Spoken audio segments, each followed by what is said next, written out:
Good morning, everyone. Thank you so much for joining us this morning. My name's Sonia Soda. I'm a freelance columnist and broadcaster. I'm really delighted to be here today to chair this Impetus event, which is called the Youth Jobs Gap. I'm a journalist who's written a lot about the attainment gap between children from poorer and more advantaged backgrounds, and what that gap looks like when they get to employment and the labour market. And for me, I think it's one of the most pressing challenges facing a Labour government, which is what do we do about the attainment gap? What do we do about the gap in employment outcomes for young people? Because it obviously has massively negative consequences for those children and young people as they move through life. Their opportunities are curtailed as a result of their earlier experiences. But also it's hugely costful for society because of all that wasted talent that's out there, because we're not getting the most out of our young people and we're not supporting them to achieve in the way that they deserve. So I'm really excited to be here for the launch of this really important new research. You've all got copies of the report on your chairs, so please do take a look at it. It looks at, we're going to be hearing more from Aisha, the report author, but it evaluates a very important data source and I think reveals some important new findings about the characteristics of young people who aren't in employment, education and training, and has implications for what we can do to better support them. We've got a really good event for you. We've got the government minister coming along a bit later. We've got a great panel discussion, but I'd like to kick off by inviting Michelle Armstrong, who is the managing director of the Aries Foundation, which is the charitable foundation that funded this work, just to introduce and set the scene for us. So thank you, Michelle.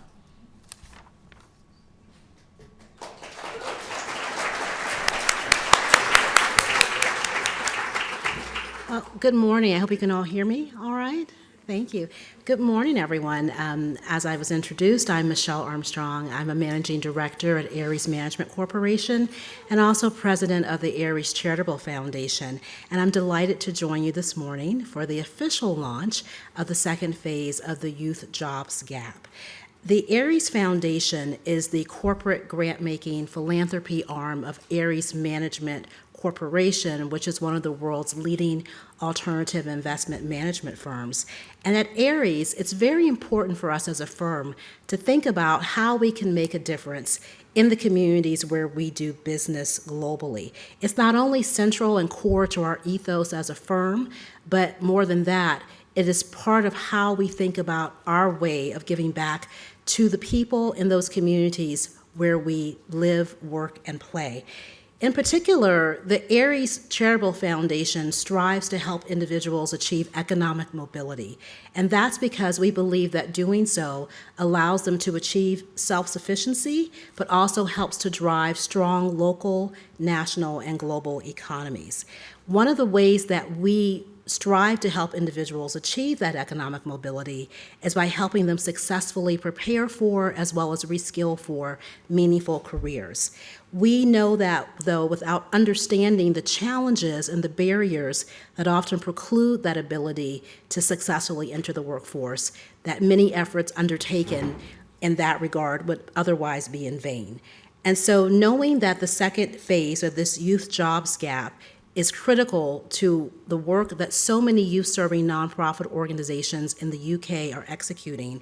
We're particularly proud that this particular phase builds on the original findings of the first youth jobs gap and begins to deeply probe even more some of those barriers to access and opportunity that young people face.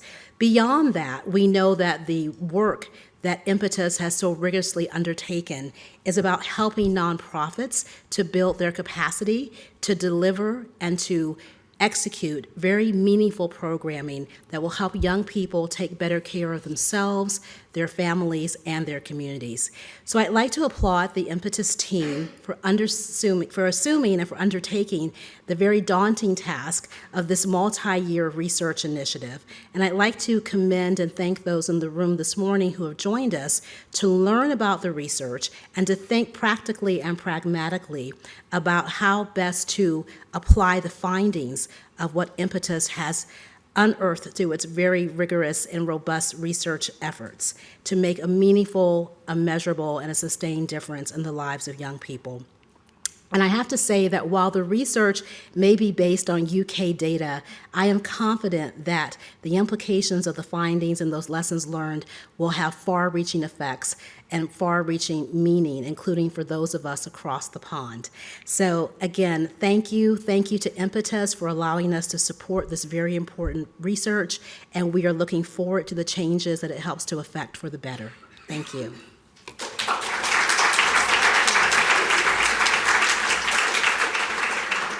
Thanks so much, Michelle, for setting the scene so well for us. I'd like to invite Aisha Baloch, who is Senior Policy Advisor at Impetus, and even more importantly, is the author of the reports on your chair. She's going to give us a short presentation just to take us all through the findings of the report. So, Aisha, over to you.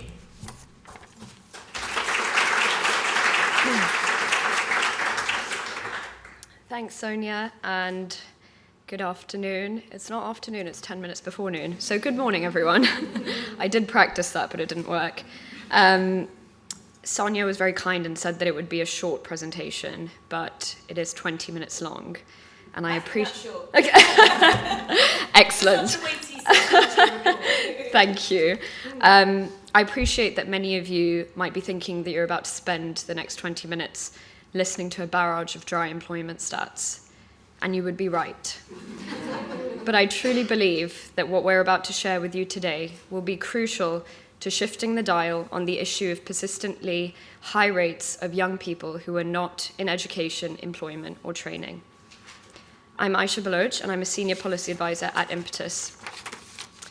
Many of you in this room will know who we are, but for those who don't, Impetus transforms the lives of young people from disadvantaged backgrounds by investing in the best education and employment non-profit organizations. We give them long-term funding, pro bono support, and our strategic expertise, and we influence policy to deliver systemic change so that more young people get the education, the qualifications, and the opportunities they need for a fulfilling life. I want to begin today's presentation by thanking the Aries Charitable Foundation, without whom this work would not have been possible. In 2022, when England was still reeling from the effects of the COVID pandemic, a better understanding of NEET rates felt more topical than ever. Aries Charitable Foundation gave us the opportunity to turn this kernel of an idea into a reality, which means that today we are one step closer to achieving our shared vision of opportunity for all young people, regardless of their background. I'm afraid that as we sit here today, 3 years later, there are almost 1 million young people in England who are not in education, employment, or training. That means almost 1 in 7 young people in the country have not worked in a formal job or learnt in a formal environment for the past 6 months. Many of you in the room will be working to address this, and all of you will be able to grasp the effect of not being in work, and beyond that, the implications for our economy. For over 2 decades, Impetus has worked with high-potential organizations looking to address these problems. We can say with certainty that the high NEET rates we are seeing are not due to a lack of willpower. What we lack is knowledge of who needs the support, of where they are, and of what exactly is working to support them into education, employment, or training.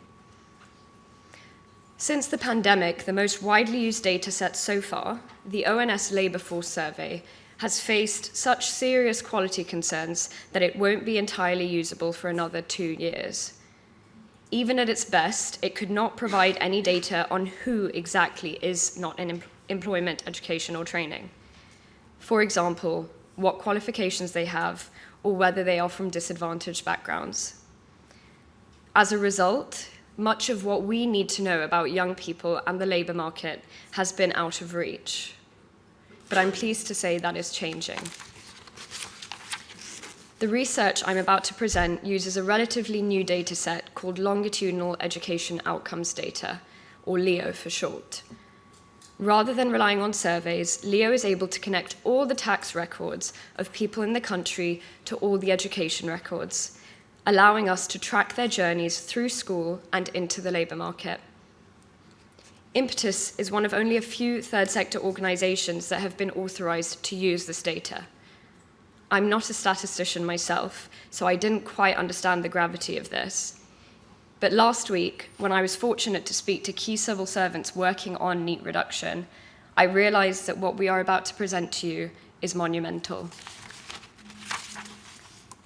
Back in 2019, when we first used LEO data for the first phase of the youth jobs gap, our groundbreaking report found young people from disadvantaged backgrounds are roughly twice as likely to be not in education, employment, or training as their better-off peers.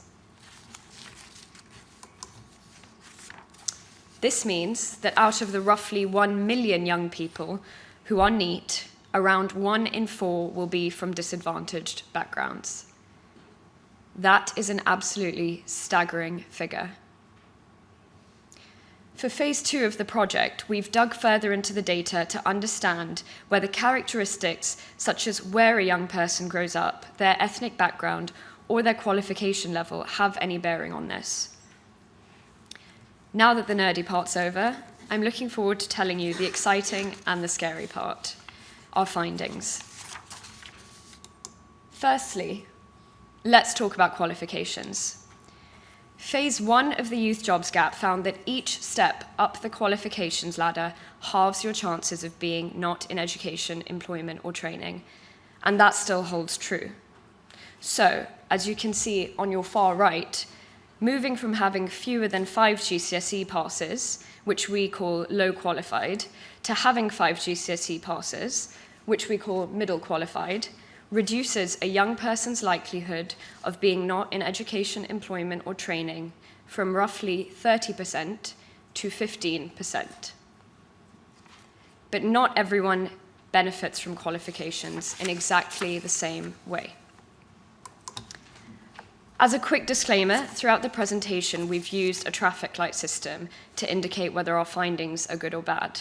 So red is bad, amber is okay, and green is good. If we look at a young person with special educational needs and disabilities, or SEND, who does not have 5 passes at GCSE, they are 121%, or more than twice as likely than average to be NEET. Knowing what we do about the protective power of qualifications, we would expect that having 5 GCSE passes would lower the NEET likelihood to below the average. Yet, even with 5 GCSEs, a young person with special educational needs and disabilities is still 9% more likely to be NEET than the average, as you can see in that middle column. This also extends to ethnic background. Although this has less of an effect than SEND or disadvantage, the extent of the protective effect of qualifications varies. For example, if you are a young person with fewer than 5 GCSE passes from a white background, you are more likely to be not in education, employment, or training than your peers from Black and Asian backgrounds, as you can see in the left column. But if you are a young person with 5 GCSE passes from a white background, you become less likely to be not in education, employment, or training than your peers from Black and Asian backgrounds with the same qualifications, as you can see from the middle column. The same goes for young people from disadvantaged backgrounds, our focus here at Impetus.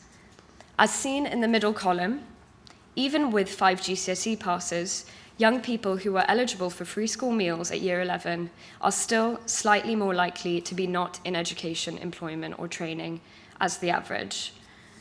Still, in all the examples I have shown you, having qualifications will always reduce a young person's chances of being NEET, even if that isn't to below the average. They may not be a silver bullet, but qualifications are still absolutely our best bet for leveling the playing field. That brings me to our second finding, geography. Where you grow up still makes an enormous difference. As you can see on this map, 8 of the top 10 local authority areas associated with the highest likelihood of being not in education, employment, or training are in the north of England or in the Midlands. We see similar when combining where a young person grows up with their eligibility for free school meals.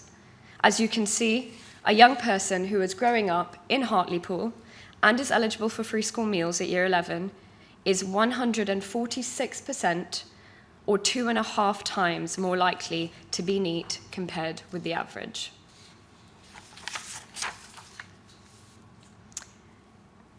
In our last report, we found that the differences within regions are more important than the differences between them. This remains true. In supposedly affluent areas like Islington, young people from disadvantaged backgrounds are at great risk of being not in education, employment, or training. In areas like Rutland, in the north of England, which is assumed to be socioeconomically worse off, young people see the lowest NEET likelihood in the country. While regional disparities are stark, our story is more complex than just north versus south. Our data challenges assumptions that simply living in urban areas, or indeed areas in the south of England, necessarily protects against the risk of being NEET. It also shows, crucially, that no matter where a young person grows up, the effect of disadvantage will reach them. Let's turn to ethnicity, which paints a similarly nuanced picture. Government reporting on almost everything currently splits ethnicity data into 5 broad categories: Asian, Black, White, Mixed, and any other ethnic group. But our research finds this obscures striking differences. At best, this can be helpful. At worst, it can't be helpful, sorry. At best, it can be unhelpful. And at worst, it can be actively harmful. This chart shows the difference between the largest and the smallest increase in NEET rate within each of these broad groups. Many of you, I'm sure, will be alarmed by what you see here. So let me explain further. This is the broad white ethnic group, consisting of 5 specific subgroups. We can better understand the previous chart here, which showed enormous variation within this group. While young people from Irish traveller and Roma backgrounds are between 2.5 to 3 times more likely to be NEET, by far the highest of the specific ethnic categories in the study, the white British group are no more likely to be NEET than the average. Something similar, although less extreme, happens with the broad Asian group.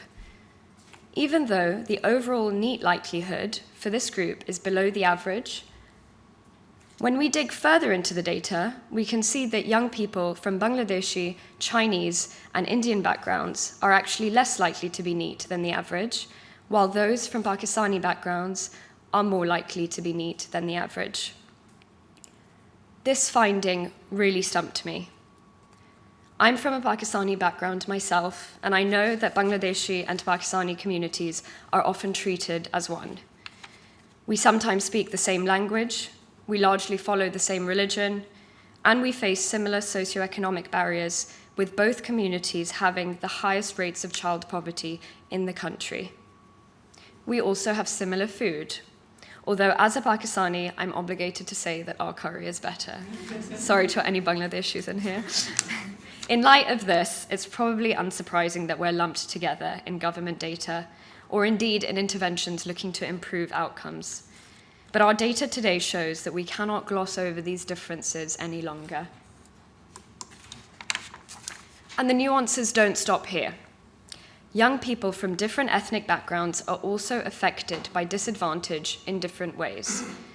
Our measure of disadvantage is eligibility for free school meals at year 11. And as you can see here, we find that young people from Bangladeshi, Chinese, and Indian backgrounds are less likely to be NEET than average, even when they are eligible for free school meals. I'm afraid we also find the reverse to be true. Young people from Black Caribbean and mixed white and Black Caribbean backgrounds face significantly higher NEET rates, some of the highest in the study, even when they are not from disadvantaged backgrounds. When looking at other outcomes for this group of young people, be it exclusions or GCSE attainment, it's clear that they disproportionately face a number of barriers to entering the labour market. That brings me to my next point, and to the heart of this report: compound disadvantage. We've discussed the effect of two intersecting characteristics. But what happens when you layer barrier upon barrier? When a young person is from a disadvantaged background, has special educational needs and disabilities, and has low qualifications, they are 171%, or nearly 3 times more likely to be NEET than the average. Our report finds the barriers preventing young people from entering education, employment, or training are deeply interconnected and cannot be solved by one-size-fits-all solutions. They need tailored, wraparound support that address the specific challenges young people face, whether that's discrimination in the labour market, poor access to services, or being stuck in an area with few opportunities. And that is what we mean by compound disadvantage: specific pockets with extremely high NEET rates. What's more, our data shows that even when these young people overcome one barrier, say they achieve qualifications, the other barriers still hold them back.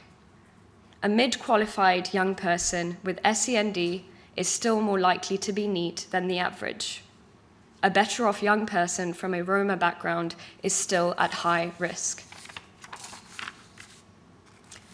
Judging from everyone's faces, I'm sure everyone agrees that our findings are a real cause for concern and a sobering read. But I don't want to end on that note. So here is the exciting part. Number 1, this is not inevitable. Number 2, there are solutions, and Impetus is fortunate to work with organisations like Generation UK, who have a pretty good idea of what these are. Number 3, it is with the generosity and partnership of donors such as the Aries Charitable Foundation that these solutions can be rolled out on a greater scale. And number 4, with data such as LEO and government commitment to understanding what works, we have a much better chance of shifting the dial for the almost 1 million young people who deserve better. Resurgo is a recent graduate of the Impetus portfolio. Over the course of our 14-year partnership, we supported Resurgo to grow from a small project in West London to a benchmark-beating programme working across 17 centres nationwide.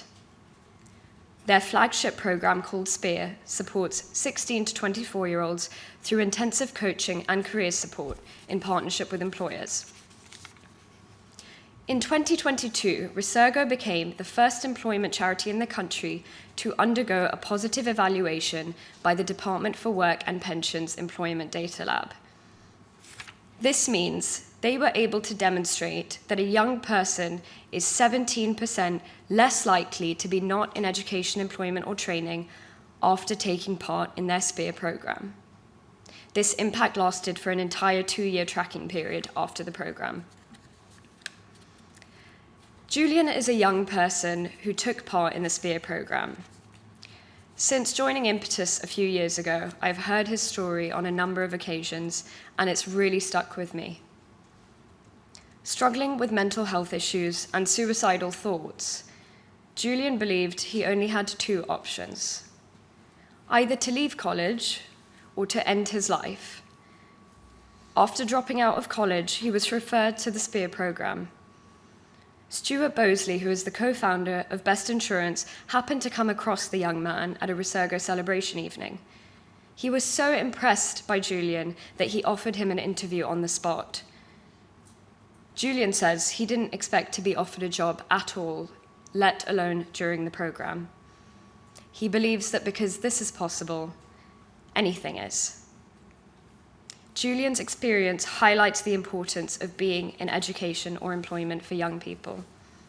Beyond a young person's earning potential and careers prospects, being not in education, employment, or training can have serious implications for well-being, happiness, mental, and even physical health.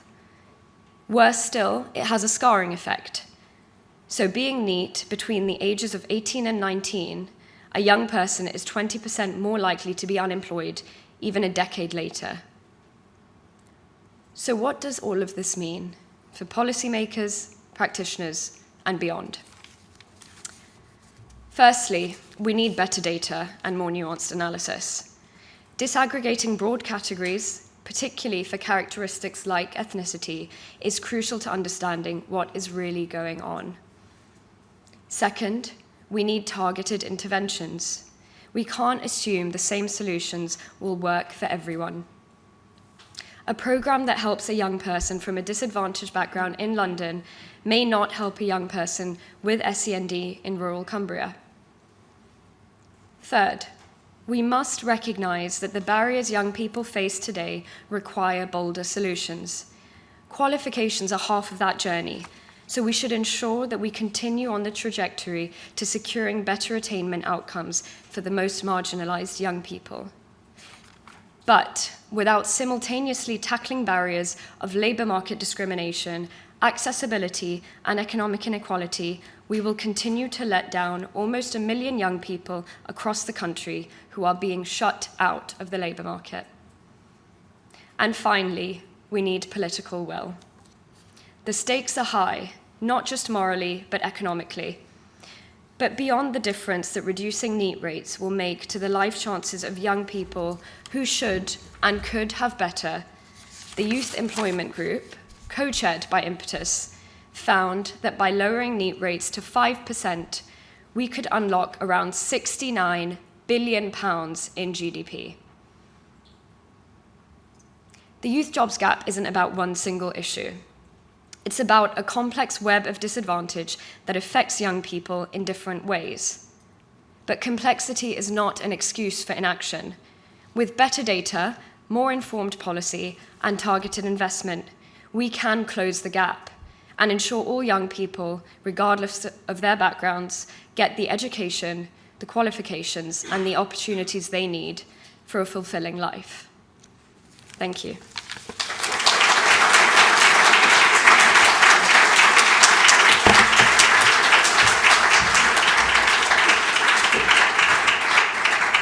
Thank you so much for that presentation, Aisha. I thought it was great the way that the research got into some of that granular detail that we've not seen before. I think you're totally right. Nothing about this is inevitable. And that was a very rousing call to action at the end. And we are very lucky to respond to that rousing call to action, to have the Minister of State at the Department for Work and Pensions, Alison McGovern, who's managed to take some time out of her busy day as a minister to come and address us today. So we're going to be hearing briefly from her. Alison, over to you.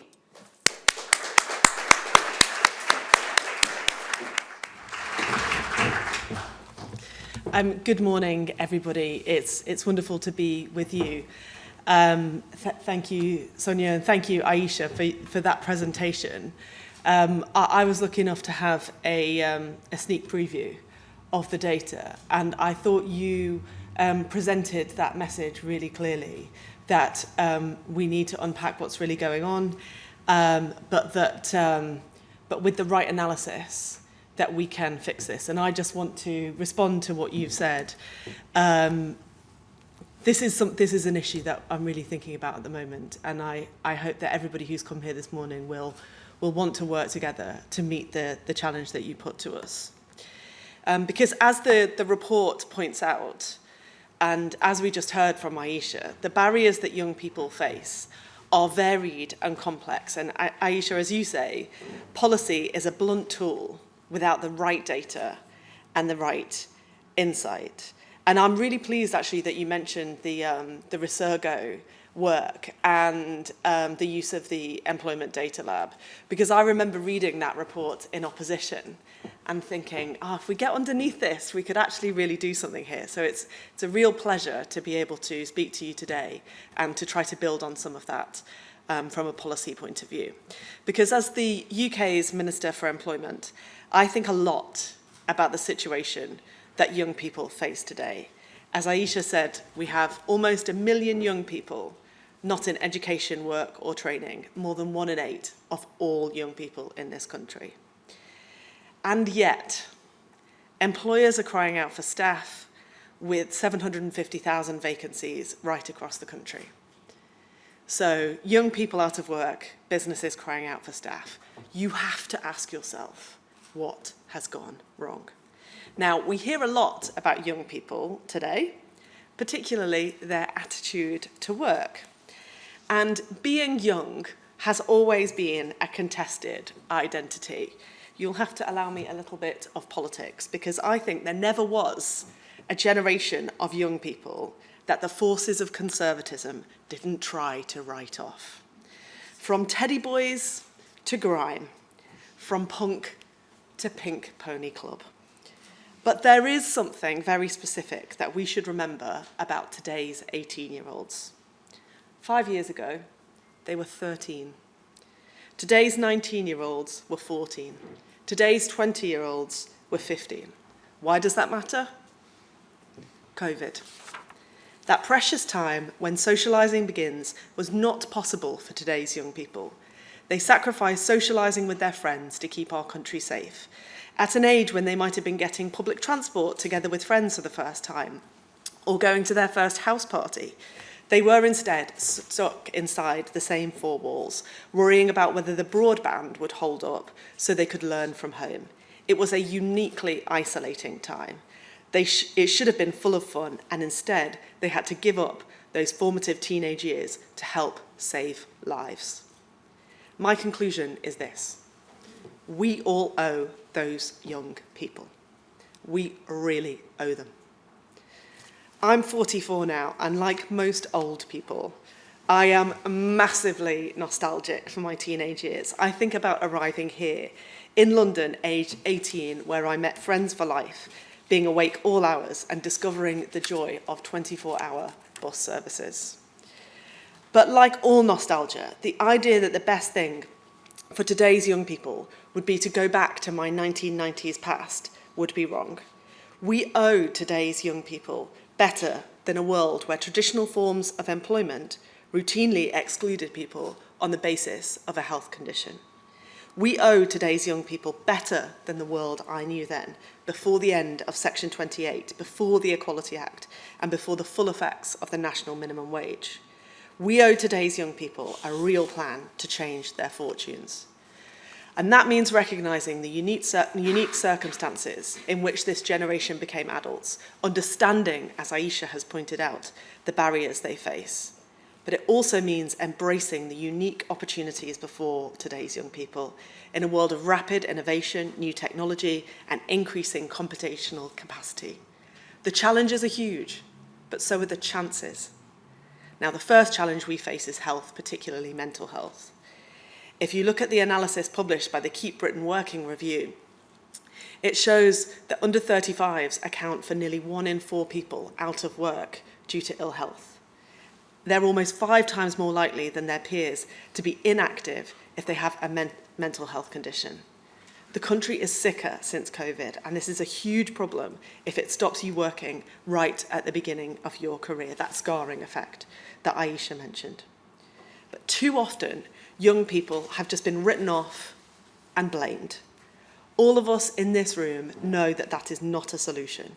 We need to offer people the right support that addresses the root causes that are holding them back. And it's why we're investing an extra £26 billion into the NHS, creating more good jobs in every part of the country, including through our modern industrial strategy, and improving the quality of work with our Employment Rights Bill. It's why we have announced that almost 1 million young people will get access to school mental health support this year. But good health isn't enough. There are lots of other barriers that can stand in young people's way, as today's report explores. Now, each step up the qualifications ladder halves your chances of not being in employment, education, or training. It's one thing creating good jobs, but we have to match that by giving young people the skills to take them up. And our RISE intervention teams will step in where not enough young people are getting good qualifications. And whilst education is vital in levelling the playing field, we can't ignore the impact that a young person's socio-economic background, or as I would say, their class, has on their life chances too. Look at the geography this report spells out. The challenge for young people is worse in Knowsley, Middlesbrough, Hartlepool and Nottingham. 8 out of the 10 of the worst places for young people's life chances are in the north and in the Midlands, building on existing data. Of course, there are places in London and the South East where there are clusters of poor outcomes for young people. But what this report shows, alongside DWP's own analysis of our labour markets, is that the history of the place you come from shapes your future. If your town was first in and last out of the recession caused by the financial crisis, and then the pandemic took what was left of your high street after 14 years of austerity, don't be surprised if young people find it quite hard to get a job. Of course, young people strive and fight hard for their chances wherever they are, but the patterns in the labour market we all operate in are set long before our childhood. And as this report analyses, these barriers of background, of health, of skills that young people face are interconnected and, as Aisha says, compounding, where broad brush categories can miss the plethora of barriers that hold people back. And that's why our policy is to establish a new youth guarantee to give every young person a chance to succeed. We desperately need access to quality training, to apprenticeships, and to support into meaningful employment for every 18 to 21-year-old in England, preparing young people for work where they are, and that's sensitive to the local economic situation, which is why we've asked our city mayors to lead the way with the Youth Guarantee Trailblazers in 8 areas across England, backed by £45 million of funding. They're going to test how we can bring support together so that no young person falls between the cracks, responding to that compounding disadvantage. We are moving on from a DWP where one size fits all, and where employment support just means doing the same thing everywhere. The Trailblazers are putting this into practice with their new approach. We also need to make sure employers get the help that they are asking for to recruit talented young people from diverse backgrounds. So many times when I speak to business, they tell me how the labour supply, or rather the lack of it, is holding them back. Yet, as I said, we've got nearly 1 million young people on the scrap heap. And we also have a network of 600 job centres up and down the country that only 1 in 6, shockingly, employers actually use to recruit. So alongside our youth guarantee, our Get Britain Working reform plan, including overhauling our job centres and building a new jobs and careers service, will serve employers better. We'll work with them to understand and support their recruitment needs and match them with the young people who can change their businesses. With a new strategy in place to do the basics well, making sure that employers have a single point of contact, and making sure that the best jobs possible are available in our local job centres. If we want inclusive growth, where our economy grows and at the same time reduces poverty, this is how we do it. Work with employers to get them the staff that they need. And it's why I announced recently a record-breaking expansion to our sector-based academy work programmes, bringing over 100,000 tailored workplace training programmes to people looking for work in the space of a year. And I think through our completely new approach to young people, we will begin to repay the debt we owe to the pandemic generation. But there is something more. When I speak to young people, there is one thing that they are absolutely passionate about, and that is those children coming after them. If you grew up knowing the stress of your parents' money worries, you don't want that for another child. Yet there are more than 4 million children growing up poor today. That is a disaster, both socially and economically. For every child that goes to school feeling hungry or worrying about the family at home, it is harder for them to fulfill their potential and get those protective GCSEs that Aisha points out to us. As the Youth Jobs Gap report puts it, the impact on poverty on a young person's life simply cannot be overstated, which is why we did not hang about as a new government in setting up the Child Poverty Task Force. That's why we will be bringing forward an ambitious child poverty strategy, which will be testament to all those young people who have spoken out for today's children. Young people deserve a hearing. This generation have faced a unique set of circumstances. They stepped up when a global virus threatened the lives of older people and those more vulnerable than them. They have a right to have a say on how we rebuild the country and on the future we will share. We owe them a chance in life, a career, a start, but most of all, we owe them a hearing. Thank you.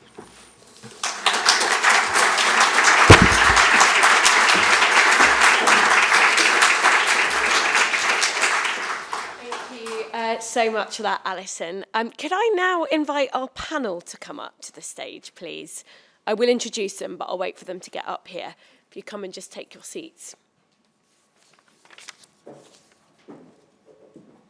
Thank you. We've got about just over half an hour left now for a panel discussion.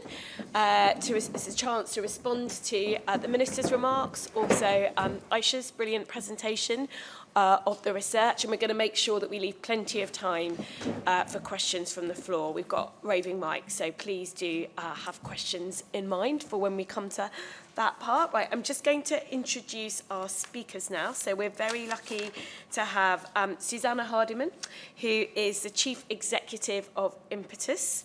We've also got Sarah Young at the end, who is the Director of Policy and Communications at the Youth Futures Foundation, which is the What Works Centre for Young People's Outcomes.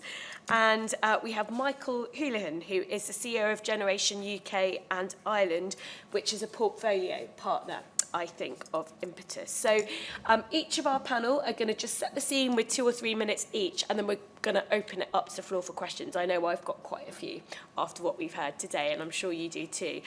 Susanna, could I ask you just to give us some remarks first? Thank you. Of course. Well, first of all, thank you everyone so much for coming and engaging with this report. We're really delighted to have you here. We're very grateful to Aries for sponsoring this important work, and to the Minister for giving up her valuable time to come and speak to us.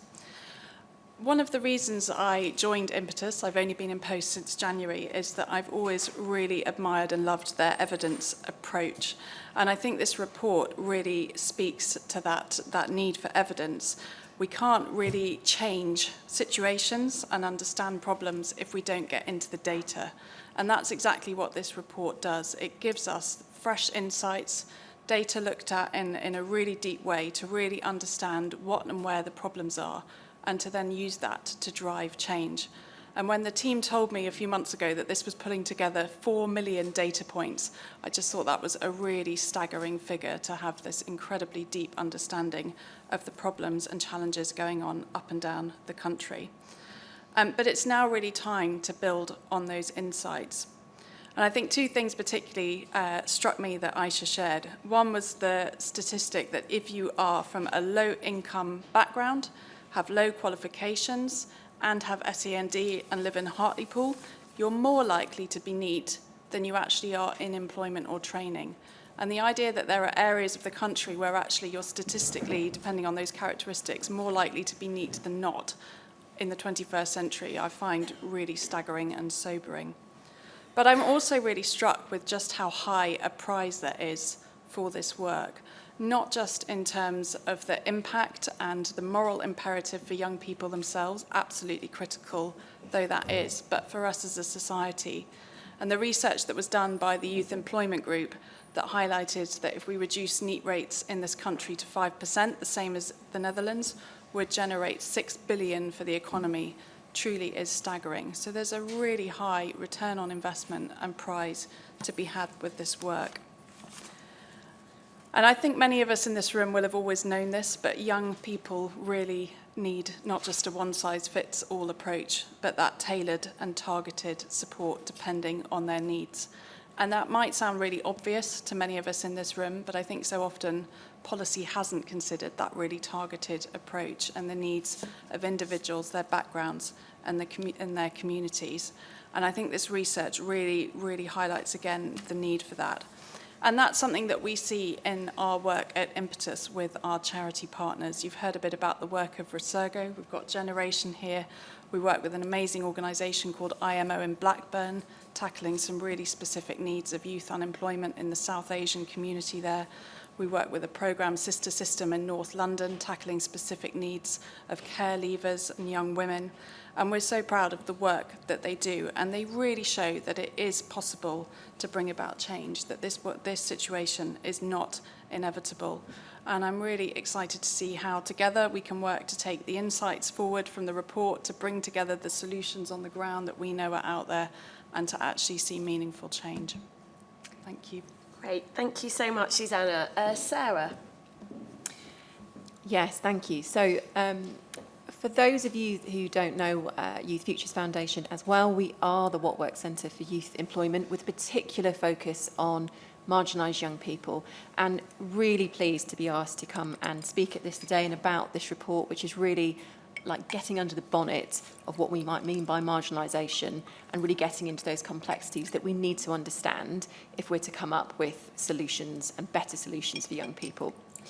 Now, as a What Works Centre, it's our role to find and generate and synthesise evidence both of what the problem is like, but also crucially what is going to work, and then to work with policymakers, employers, funders and others in how we can put that into action. And the reason that we are here, the reason that Youth Futures Foundation is a thing, is because this country has a long-standing, stubborn problem with young people not being in education, employment or training. It's not a new thing. It's been happening for a couple of decades, and it really is stubborn. But today, as other people have mentioned, it is getting worse. So we are at nearly 1 million young people, over 1 in 8. That's 300,000 since 2021 additional young people that are not earning or learning, and 100,000 just in the last year additionally. So it is going up, and if you look at all the trends, it is looking likely to get worse, unfortunately, before it gets better. But behind those numbers is huge stories of inequality, complexity, and that's what this report reveals today. It gets us into the granularity of who are these young people likely to be, what might their lives be like, where might they live, and what kind of context are they growing up in. But it's also telling us something about who these young people are likely to be in the future too, and where we need to focus our attention, both thinking about the universal solutions that we can bring, but more importantly, those targeted and locally contextualised solutions too. And why is this so important? I mean, we've all spoken about the fact that there is a clear moral imperative to support young people, to make sure they don't suffer from this long-term scarring effect that we know can happen, and it is happening to many young people. But young people are also part of our society. So when they win, we win. When they fail, we fail. So it really is something that is an issue for all of us to be concerned about and to deal with. And there is a huge opportunity for our economy and growth in getting this right.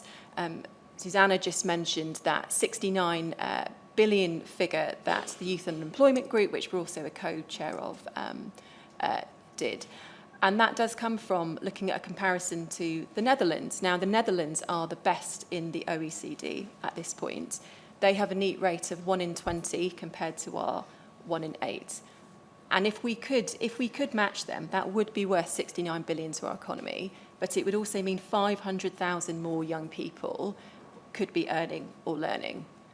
And one of the things that we'd love the government to do, and we'd love the government to set it at Youth Futures Foundation, is an ambition for our country actually to be the best in the OECD at this, to set a long-term goal and to get that sustainable policy solutions, policy program, system change in place to meet that goal in the way that we set a goal for net zero, the best in the OECD by 2050. Thank you. Great, thank you so much. I'm fascinated as to what the Netherlands is doing, but maybe we can get to that in the questions. Michael?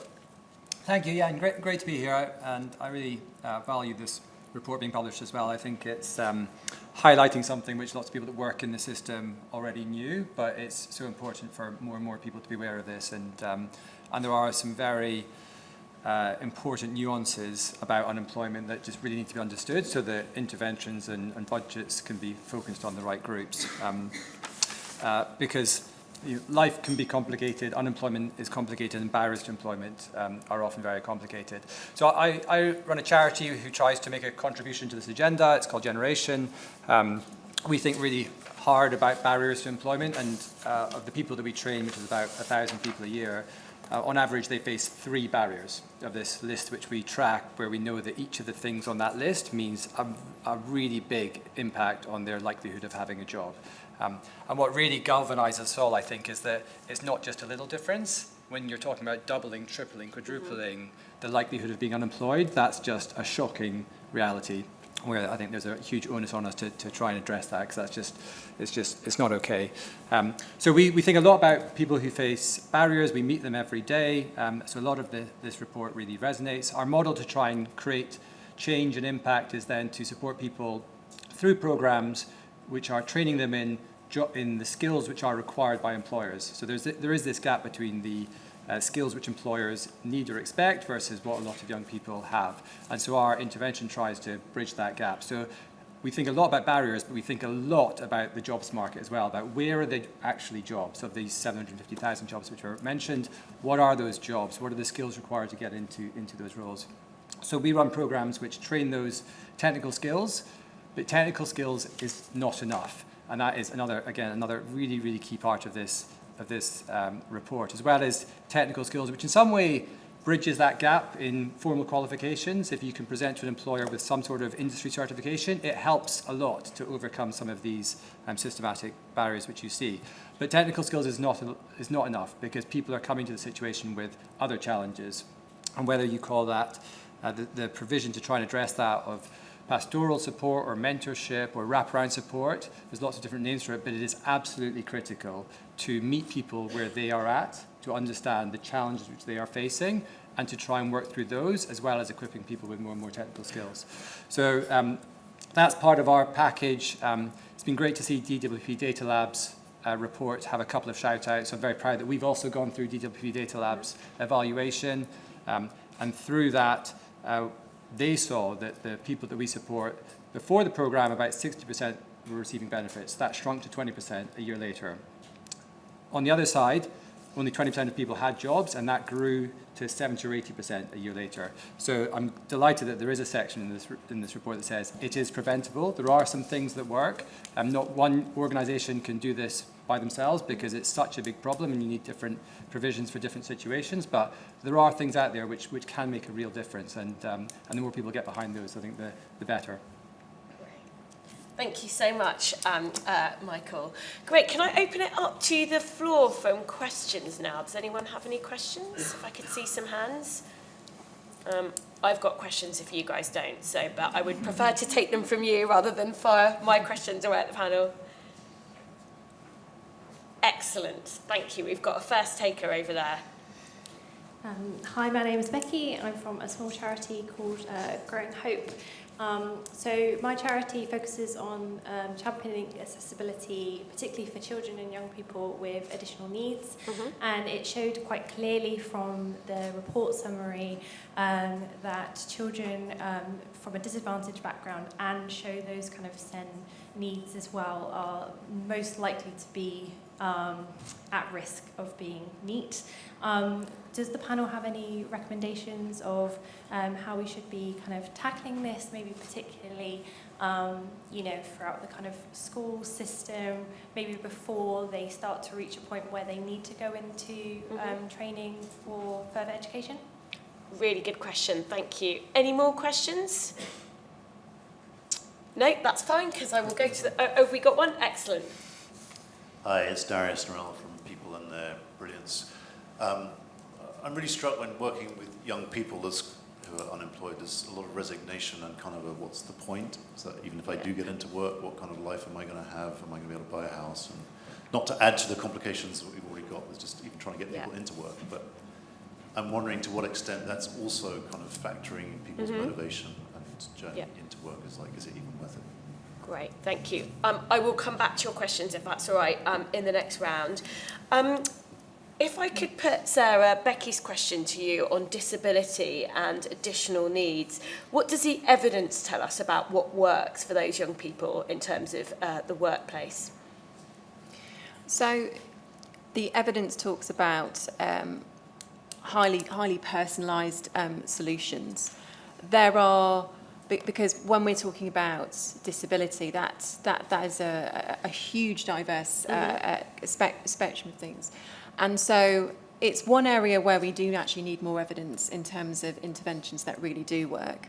For some young people, for instance, things like supported internships are really strong, have a really good evidence base. We know there's not enough of those around at the moment, but we also know there are employers that are really up for and willing to do these things, but also need a bit more support in how they can set those up effectively and appropriately for young people. But there's definitely something in the education system beforehand and in transitions as well. But it's all about personalisation, and it's all about understanding the needs of that particular individual. Michael, I saw you nodding along with some of that. Does that sort of chime with your frontline experience? Yeah, I think, the evidence is pretty clear around one-to-one provision and making sure there's enough depth to support those individuals with the specific situations. I think that's, the evidence is pretty overwhelming. That needs to be built into the provision, and it's often something which there might not be enough funding for. And a line in the report is one size doesn't fit all. And one of the challenges when there's commissioning at a large scale and it tries just to put people through a process with a minimum cost per person, then that can make it hard to build in that one-to-one support, which is so critical when you're particularly trying to support people from disadvantaged backgrounds. So, yeah. And there's a big tension, obviously, there at the moment with government and how much funding is available for some of these things, I think. Susanna, can I put Darius's question to you, which is, I think, sort of speaking to maybe a general air of resignation around young people. I mean, I've written a lot about the fact that actually that contract, that social contract with a younger generation does feel a bit broken, because actually if you do all the right things, if you don't have significant parental wealth, it is much harder to do things like get on the housing ladder than it was 40 or 50 years ago for their parents and grandparents' generation. So I guess there's a question about that, and I also had a broader question about the extent to which housing plays into this, because actually, if you're a young person, you need quite significant resources now to become independent, move out of the parental home, make sure you've got enough money for a rental deposit. And there are more economic opportunities in some areas of the country than others. So to what extent is housing holding young people back? Yeah, I'm not going to claim to be an expert on young people's mental health and that feeling of resignation, but I think it's a really valid point, and I think it definitely feeds into some of the challenges we're seeing of young people feeling it's not worth it. But I think the onus is also on us to show them that it is worth it.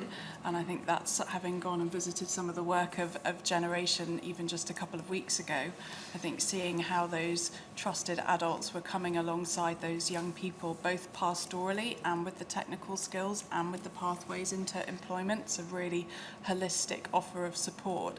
They're giving them that motivation that it is worth giving this a go, and that there are careers and pathways out there, and some of them, particularly thinking of some of your work in the tech and IT sectors, Michael, that do pay well.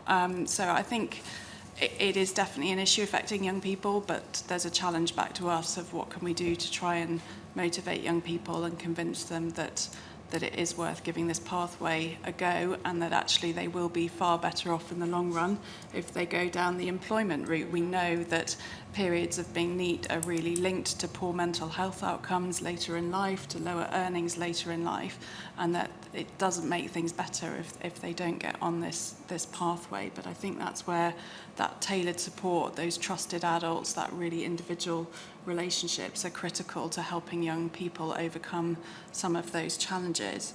And I think on geography, it's a really significant factor. Even thinking of areas that struggle to get people to come and work in care homes because there isn't a bus at the end of the road, or young people living in areas where there's only a couple of buses a day. Those are really real challenges. And I think sometimes it's easy to think that that the solutions have to be really big and really complicated, but sometimes it comes down to the very operational and very practical, and I think transport is a big factor in this. Really helpful, thanks. There were 2 questions here. Have you still got them? Excellent, thank you. And the lady behind you, if you don't mind passing the mic back when you're done, that would be great. Yeah, I just wanted to, Lewis Howell from 7PK, we work very closely with Impetus. I just wanted to address something that Aisha said at the end of her talk earlier and just see what the panel thought. So she mentioned 3 things, one being economic inequality, one being accessibility, and one being labour market discrimination.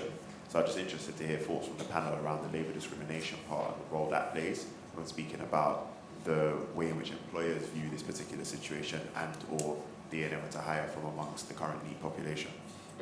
Thank you. Hi, my name is Siobhan Gates. I'm the head of Impact and Strategy at a small education equity charity called Class 13. My question actually links to that one because I was thinking about the kind of points that have been made around this being a persistent problem and the kind of perception of young people hasn't generationally changed, right? It's just the fact that people are young is the problem rather than it being this particular generation of young people.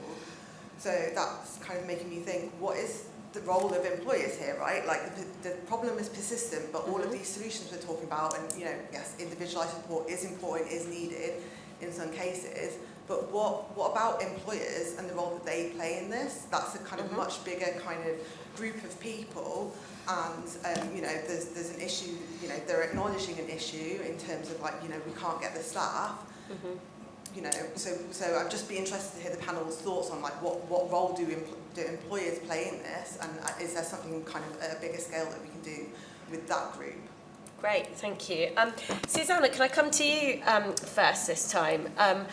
We know, there's very clear research that shows that, if you're applying for jobs with names that are associated from particular ethnic backgrounds, you are structurally discriminated against. We know that young black men, for example, are a group that face particular structural discrimination in the employment world. What more can we do with employers around this? Because that's got to be part of the solution, doesn't it? You've taken the first point that I was going to make around names and applications, but I live in southeast London, and there was actually a billboard campaign running about this underneath the railway station just over the last month or so, highlighting some of those statistics around the blinding of applications and the name bias that we see.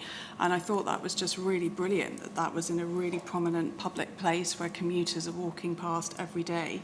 Really, not brilliant that exists, obviously, but brilliant that they were highlighting that, and that was something that was sort of coming into public consciousness far more. I think it's something that many of us are aware of who live and breathe some of this.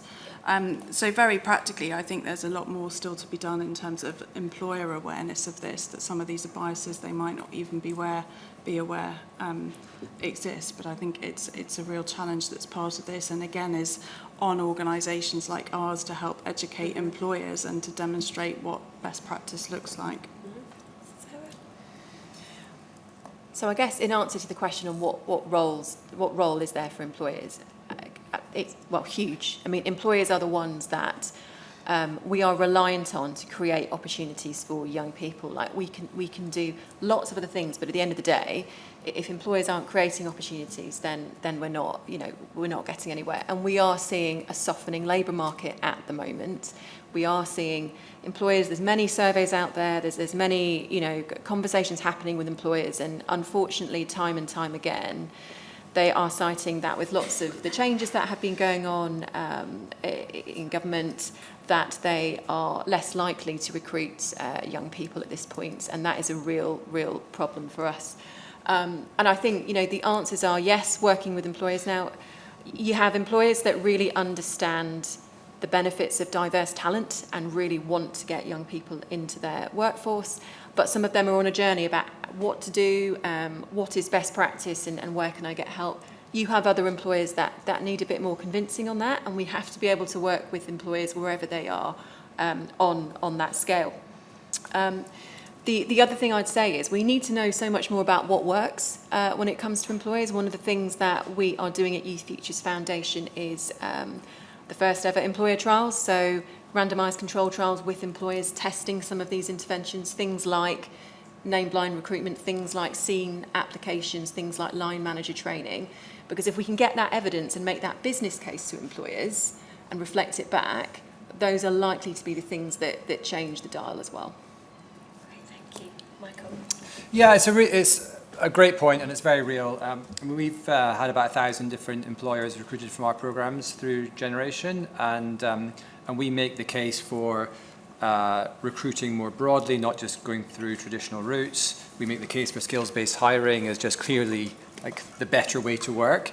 But for a lot of employers, it is hard and slow for them to change to that. So we try and encourage it and connect with employers who are a bit more enlightened. I wish the rate of change was much, much faster. You know, I do find it a bit painful. I think this is out of my power zone completely, but you know, to really engender change, this is where the government has to make a play. You know, things like statutory reporting made a big difference on the gender gap, and I think there should be more statutory reporting required across different facets. I think that would make a real change, but it doesn't look like it's coming anytime soon, so it needs some more campaigning. There are other organisations out there who are trying to support employers to do better and to recruit better, like Business in the Community or Youth Employment UK have got a great programme which helps employers to think about how they recruit better. So there are things out there which are trying to move in this direction, but I think it is a bit slow, and I wish it was a lot faster. Thank you. I think this might be the last round of questions because we've got a hard stop at 1. I've already got 3, and I'll maybe take a 4th. So I'll come to the lady in the green here at the front.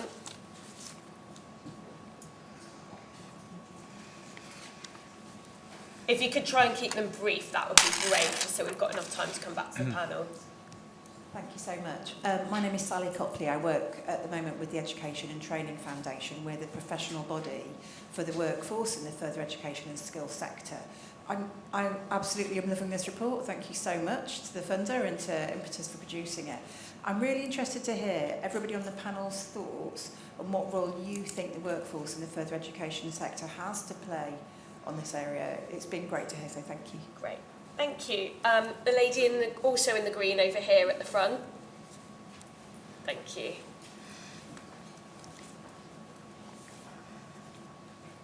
Hi, I'm Sonia Chatwell and I look after a family foundation that's a place-based funder in the West Midlands. We did some work last year bringing together local employers, and one of the biggest issues they were sharing was the skills gap. So in the report it talks a lot about attainment, but what the employers were saying, that the young people that they really want to give the jobs to locally don't have the skills that they need. And I'm wondering what the panel's thoughts are on that. Great, thank you.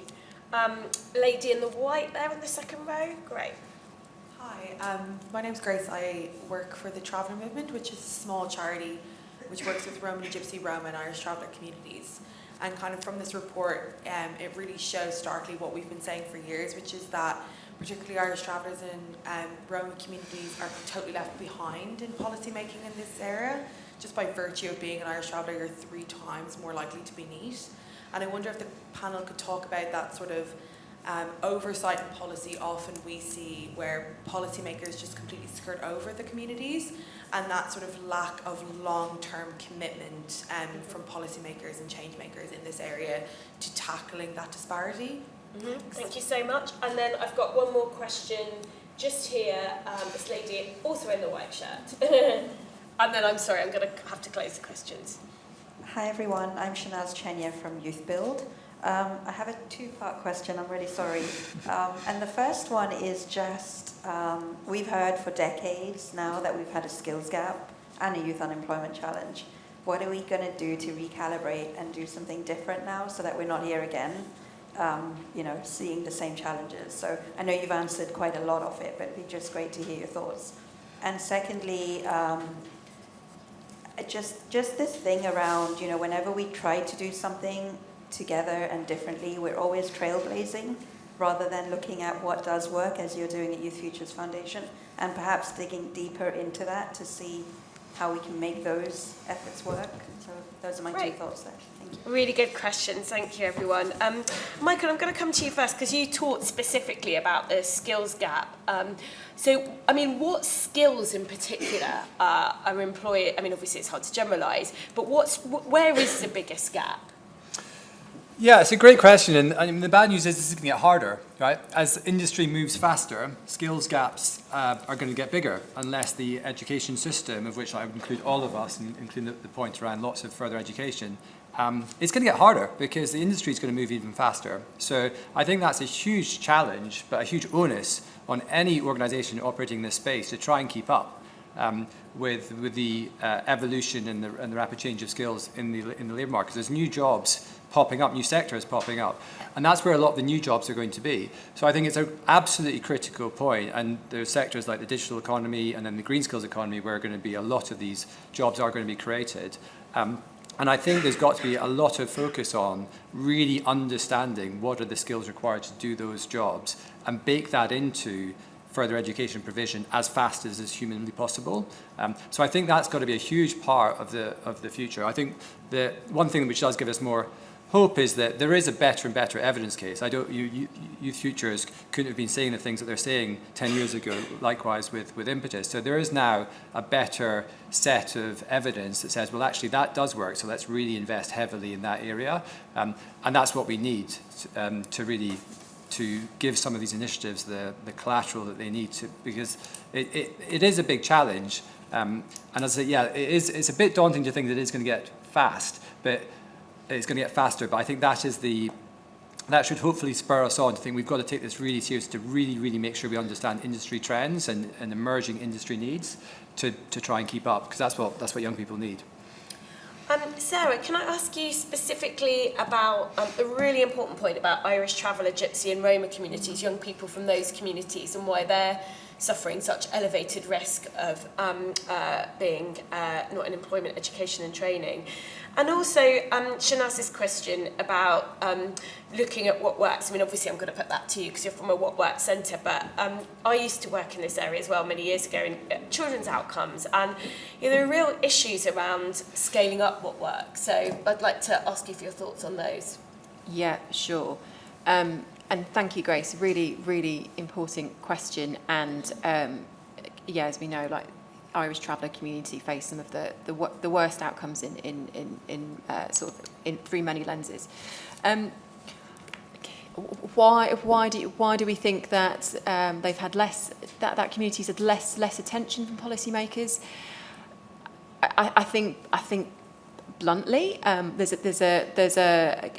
a lack of evidence of knowing on what is the best things to do to help that community, and that's not helping because then government and policymakers don't quite know where to focus. I also think, and I would say I'm not an expert in this area, but from things I do know, lots of the most effective support and interventions for that community certainly require people to go out into those communities, to spend lots of time with that community to build up some real trust. Often those things are not nicely neat packaged interventions. They're quite personalised. They can be more time intensive. They can be more expensive. And I think, unfortunately, that means that sometimes that slips through the cracks, I think, compared to perhaps interventions that might be more widespread, might be cheaper, and that's really sad, and that's not right. But I think that is probably contributing as to why. On the question about, so what more can we do? What should we do about it? I'm really glad you asked that question. So there are lots of things that we can do, and I could talk about this for hours, but I'm just going to call out four things. So And I should say, just to preface this, really what it requires for system change is you need your employment system to talk to your skills system, to talk to your labour market system, to talk to the youth system, education system, and so on and so forth, which is not always the easiest thing to do in the way that government is set up. But the 4 things that I'd call out that I think we'd like to see the government look at now is 1, rebalance the apprenticeship system for young people. Apprenticeship starts and completions have gone down by a third in the last few years. Now, we know from the best international evidence that apprenticeships are particularly impactful for marginalised young people and, higher return on investment, but simply at the moment, not enough young people can access those apprenticeships. So we need to do something through that, through things like an apprenticeship guarantee or through things like changing, stipulations in the apprenticeship levy. The second thing is transitions. We know far too many just fall off a cliff edge upon leaving education and going into employment. They can get lost. The data systems do not talk to each other very well, and there's lots of things that we can do on that. Given the scale and the depth and the complexity of this problem that it's likely to go up, I think we are in the territory now where the government needs to start looking at things like wage subsidies and wage subsidy programmes. If we look at one that's closer in sort of memory, if we look at Kickstart during the pandemic, that had a 17 percentage point increase, and particularly when it's targeted and at young people. Those things are more expensive, but the ROI, when it's targeted and for young people, is worth it. And I think we're at that point. And the last point I'd make is government have 2 flagship policies at the moment for young people. One is the National Youth Strategy and the other is the Youth Guarantee. And I think there's a real opportunity for those policies to talk together. One of the biggest challenges we have is out of that sort of million figure, over 400,000 of those young people are not claiming benefits. They're not going into job centres. It's difficult to get to them. We need people to go out in the community, and that is trusted adults. That is professional trusted adults that work in youth work and in other ways. And actually, the ambitions of the National Youth Strategy could really prop up and reinforce the ambitions of the Youth Guarantee. If we could overlay those things together, trusted adults could be a real conduit to encourage young people into some of the support offers that are going to be in place. And Susanna, finally to you. I just wonder if you could reflect on that question about the FE workforce, because we haven't heard much about FE yet. Sorry, I'm not sure if I've quite understood which way the question's going. Is this about those working in FE or about what more FE can be doing to support those into employment? Or I can try and answer a bit of both. I think there are some real challenges in FE, and this is probably a whole other conversation around this, but how that feeds into the challenges we're talking about. A really obvious one that stands out to me is the challenge of pupil premium stopping at 16, and that we don't have an equivalent pupil premium for 16 to 18. And I know that's an issue that people in this room, I know a number of you feel very, very passionate about, but particularly when we think that qualifications alone are not a protective factor and we lay a disadvantage on top of that and see that neat likelihood even higher, to stop the pupil premium at 16, I think is a real issue and something I would love to see changed. I think we've seen FE underinvested in, we've seen teacher pay lower in FE, and that affects who's being recruited and who's working with the young people and their motivation and morale and retention and all of those challenges. And those are bad enough in schools, but I think they're even worse in FE. And then I do wonder about the size of many FE colleges, and we've talked a lot about the need for personalised support and the role of a trusted adult. And that's not to say that you can't get that in a large institution, but I think it can be quite easy in some of these colleges for young people to get a bit lost, and that need for who really knows where they are, who knows if they're showing up, are they getting that personalised support, I think can become more of a challenge in some of those environments. So I'm not sure that necessarily gives you solutions, but if I could campaign on one thing, it would be for the pupil premium to be extended beyond 16 to take young people through to 18. Great, thank you so much. I'm really sorry, I'm sure we could go on for a lot longer, but that's all we've got time for. All that remains for me to say is a big thank you to the RES Foundation for funding the report. Thank you to Impetus for bringing us together today. Thank you to our fantastic panel, to Aisha and to Michelle for their contributions. And most of all, thank you to all of you for coming and joining us on a sunny Tuesday morning in Westminster. Really valued your comments and questions. So thank you very much, and hopefully we'll all be able to take this conversation forwards in our work. Thank you.